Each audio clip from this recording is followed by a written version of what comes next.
don't know what David wants us to do. Oh, you guys are having a great chat here.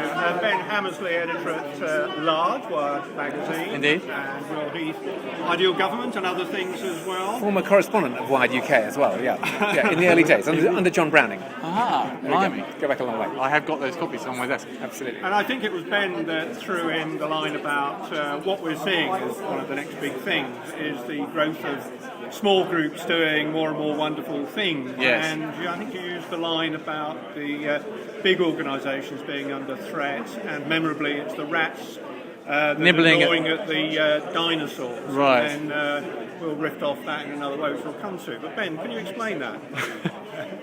It was a dreadful metaphor, really. I think, what we're seeing is quite like you see. Is lots of slow and lumbering and ostensibly quite strong and powerful organisations that are being outmanoeuvred and nibbled on by small, fast-moving new styles of companies. And after a while, if you have lots and lots and lots of things nibbling at you, then it kills you, no matter how big you are.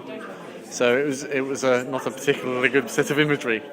And you kind of went a little way with that, but then said something about we're going to work together anyway. I'm an entrepreneur. I've been happiest involved in small organisations, and the best client for a small organisation is a large organisation. So my customers are generally in large organisations, and I'm very happy with that.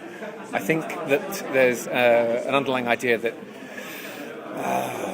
new models of business in the contemporary internet are all about destroying things, and I think actually we're all in it together. We need to find ways of having a broader cultural perspective on what's going on, and for that the large organisations need to understand individuals and small organisations, and we all need to work harder at that. And I think that's probably what Ben thinks as well, really. So yes, it is. You're reasonably optimistic that we would battle through in the spirit of whatever the last disaster was. Yeah, the world goes on, and I just think that people are very, very overexcited by the idea of an apocalypse. People always think that the world is ending, or their industry is ending, or they're about to kill something. It's the imagery that is used in the language is always about such and such an industry being killed by another industry, or this particular category being killed by this other category, and it's just not like that. The radio didn't destroy theatre, telephone didn't destroy the pub, theatre didn't destroy opera, television didn't destroy theatre, cinema didn't destroy television, and so on and so on and so on.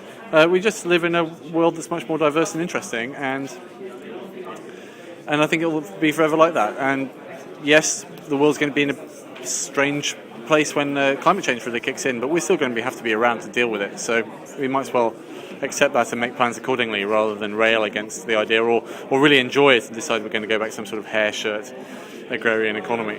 Thanks, Ben. And just before you go, Will, you specialise in looking at government. What do you think it looks like for the dinosaurs there? I'm not sure. I think we'll leave you to it, and I shall renew my subscription to Wired. Sweet. That way I'll know.